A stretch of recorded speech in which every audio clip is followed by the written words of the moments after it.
इल्लामा इकबाल के फ़िक्र व फ़लसफ़ा की बुनियाद क्या है?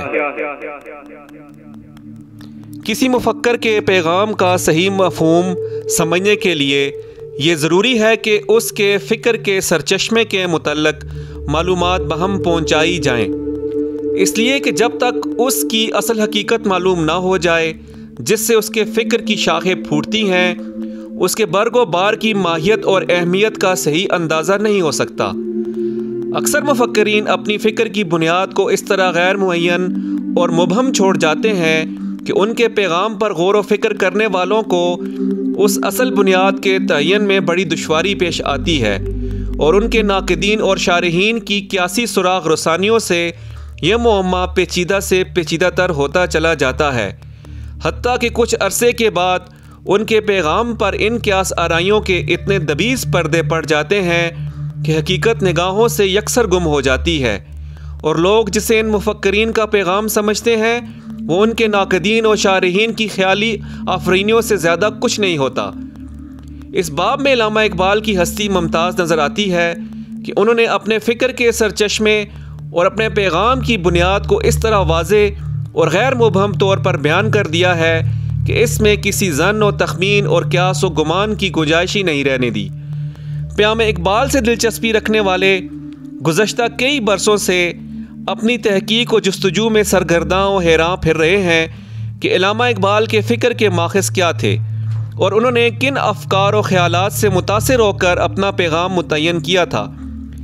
इन्हीं क्यास आराइयों का नतीजा है कि कोई उनके फ़िक्र को कांट के फ़लसफ़े का रहीने मिन्नत बताता है और कोई नेटशे के ख़यालात का परतव, कहीं उन्हें बरगुसान का आयनादार कहा जाता है और कहीं हेगल का खोशा चीन, और बहुत कम है जो ये सोचते हैं कि जब उन्होंने ख़ुद वाज़े तौर पर बता दिया है कि उनकी फ़िक्र का माखज़ क्या है और वो किन हक़ाइक़ से मुतासिर हुए हैं, तो फिर इस काविश से भेजा और सही लाहासिल से मकसूद क्या है। इसमें कोई कलाम नहीं कि इल्लामा मरहूम ने मशरक़ी व मग़रबी अलूम कदीमा व जदीदा का बड़ी गहराई में मुताला किया था और चूँकि फ़लसफ़ा उनका ख़ास मौजू था इसलिए उन्होंने मग़रबी मुफ़क्किरीन के अफ़कार व तस्वुरात पर गहरी नज़र डाली थी। इसका ये मतलब नहीं कि उनके फ़िक्र की बुनियाद इन मुफ़क्किरीन के तस्वुरात व नज़रियात पर थी। उनकी फ़िक्र की बुनियाद एक मुहकम और मुस्तकिल हकीकत पर थी जो न मशरिक़ से मुतासिर हुई है न मग़रब से।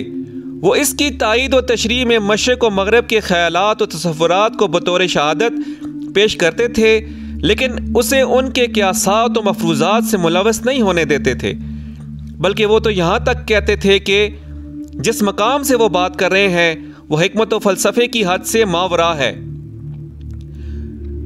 हकीम मेरी नवाओं का राज क्या जाने, वराए अक्ल है अहले जुनू की तदबीरें।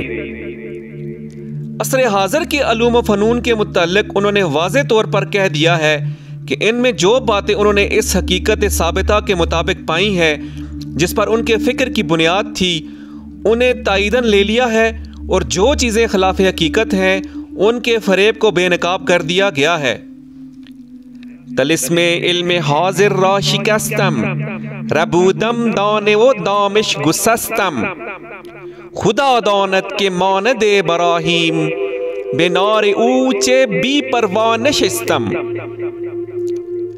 मैंने दौरे हाजिर के इल्म का तिलिस्म तोड़ दिया, इसके जाल के नीचे से दाना उठा लिया।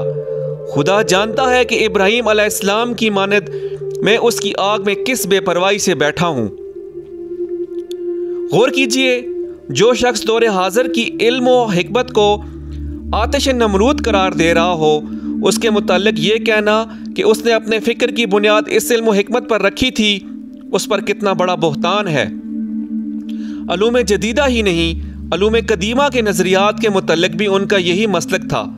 वह उन गलत नज़रियात ज़िंदगी और तस्वुरात हयात को मुल्ला व सूफ़ी की जामे इस्तिलाहात से ताबीर करते थे।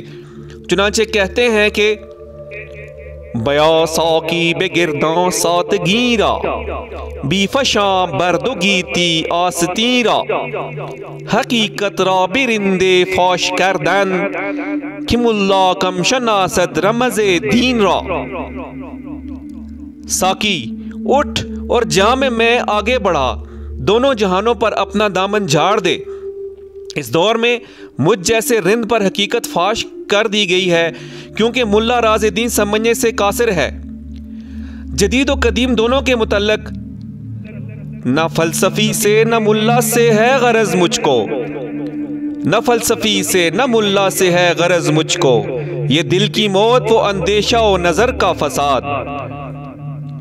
अब सवाल ये पैदा होता है कि जब इल्लामा इकबाल ने अपनी फ़िक्र को कहीं से मांगे हुए अफ़कार व तख़य्युलात से मुतासिर नहीं होने दिया, तो वो कौन सी हकीकत साबिता थी जिस पर इस फ़िक्र की असास थी। जैसा कि शुरू में कहा गया है कि उन्होंने उसे ऐसे वाज़े अल्फाज में बयान कर दिया है कि उसके मुतालिक किसी ज़न व क़यास या तावील व ताबीर की गुंजाइश ही नहीं रहने दी। उनका पैगाम सबसे पहले मंज़बत सूरत में इसरार और रमूज़ में हमारे सामने आता है, जो उनकी सबसे पहली तसनीफ़ है। इस मसनवी के आखिर में उन्होंने इस ज़ात अक़दस आज़म अलैहिस्सलाम की बारगाह में एक इल्तिजा पेश की है, जो उनके इश्क़ के मुंतहा, उनकी आरज़ुओं की महवर और उनके तमन्नाओं की मरकज़ थी।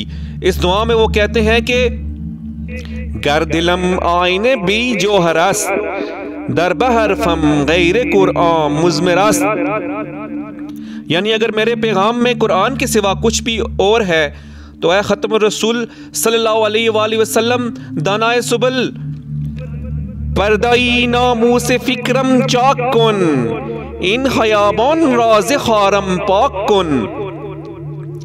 अगर मैं कुरान पाक के अलावा कुछ और कह रहा हूँ तो आप मेरे फ़िक्र के शर्फ का पर्दा चाक कर दीजिए और ख़याबान दुनिया को मेरे कांटे से पाक कर दीजिए।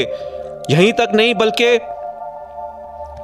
रूज़े महशर ख्वारो रुस्वा कुन मरा, बीनसीब अज़ बूसाए पाकुन मरा।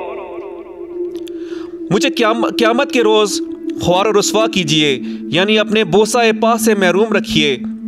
जिनकी निगाहें कल्ब इकबाल पर हैं वो इस शिद्दत एहसास का अंदाज़ा लगा सकते हैं जिसके मातहत उन्होंने अपने हक़ में इतनी बड़ी ताज़ीर रवा रखी है।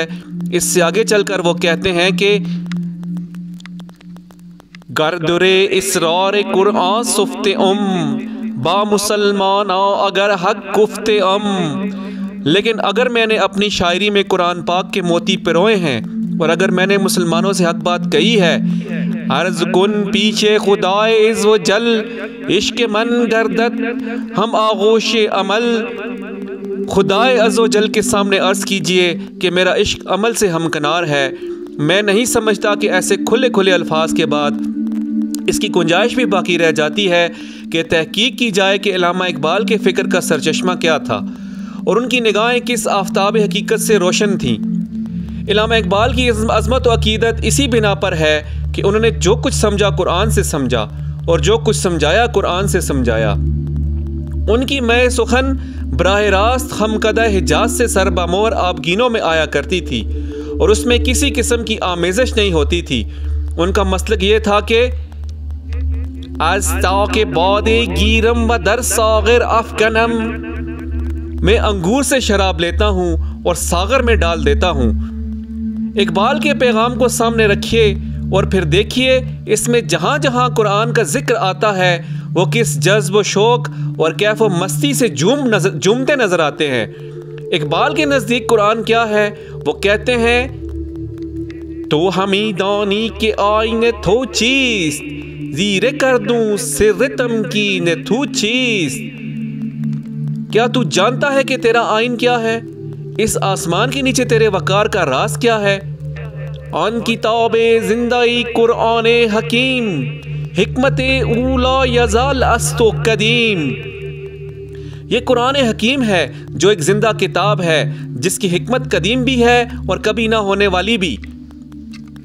नुस्ख़ा-ई इसरार तकवीन हयात बीसबात अस कुव्वत तशगीरत सबात। ये तख्लीक हयात के इसरार ज़ाहिर करने वाला नुस्खा है। इसकी कुव्वत से नापायदार पायदार हो जाते हैं। हरफ़े ऊरा रईब नई तब्दील नई आयई शर्मिंदा तावील नई। इसके अल्फाज में ना शक है और ना वो तब्दील हो सकते हैं। इसकी आयात वाज़ेह हैं, उसके लिए किसी तावील की ज़रूरत नहीं। नूहे इंसान रा पयामे आखिरीन हामिले उ रहमतुल लिल आलमीन। ये नौ इंसान के लिए आखिरी पैगाम है और इसे लाने वाले रहमतुल लिल आलमीन सल्लल्लाहु अलैहि वसल्लम है। और सुनिए, फाश गोयम आँच दर दिले मुज़मेरास, इन किताबी नीस चीज़ी दीगरास। मैं अपने दिल की बात बरमला कहता हूँ, ये किताब नहीं कुछ और चीज़ है। चुन बजान दर रफ जान दीगर शवद, जान जो दीगर शुद जहान दीगर शवद। जब इसका असर जान के अंदर दाखिल होता है तो वो और हो जाती है, जान बदल जाए तो वो जहान बदल जाता है। सज्जहाने ताज दर आयात ऊस्त, असरे हो पेचीद दर आनात ऊस्त। इसकी आयात में कई ताज़ा जहान मौजूद हैं। इसके ज़मान में बहुत से अदवार मुज़मिर हैं। बंदाई मोमिन से आयात खुदास्त, हर जहान अंदर बरू चुन कबास्त। बंदा मोमिन अल्लाह ताला की आयत में से एक आयत है। उसकी कामत पर हर जहान कबा की तरह सज जाता है। चुन को हुन गर्दुज जहानी दर बरश, मींदोहत कुरान जहानी दीगरश। जब उसके एक जहान की कबा पुरानी हो जाती है तो कुरान पाक उसे नया जहान अता कर देता है। ये हो सकता है कि आपको इकबाल के फहम कुरान की किसी मकाम से इख्तलाफ हो, लेकिन ये नहीं कहा जा सकता कि उनकी फ़िक्र की बुनियाद कुछ और थी। फ़िक्र इकबाल के माखज़ को तो हमने जान लिया। जैसा कि हम सब जानते हैं कि पाकिस्तान का ख्वाब भी इलामा इकबाल ने देखा था। इलामा इकबाल बरे सगीर में मुसलमानों के लिए एक अलग वतन का क़याम चाहते थे, और जो मकसद उनके पेश नज़र था वो ये है कि एक ऐसी ममलिकत कायम हो जाए जो 1400 साल बाद खालिस्तान कुरानी कवानीन पे चले। कुरान इलामा इकबाल की फ़िक्र की बुनियाद, और फिर इसी फ़िक्र के नतीजे में एक ममलिकत का क़याम। इलामा इकबाल कैसी ममलिकत चाहते थे, इसका निज़ाम कैसा होना चाहिए था, इस पे बांगे दरा एक मुफस्सल वीडियो बना चुका है। उसका लिंक डिस्क्रिप्शन में मौजूद है, इससे इस्तेफ़ादा किया जा सकता है। अपना ख्याल रखिए और चैनल बांगे दरा को सब्सक्राइब कीजिए और इस वीडियो को लाइक और शेयर कीजिए।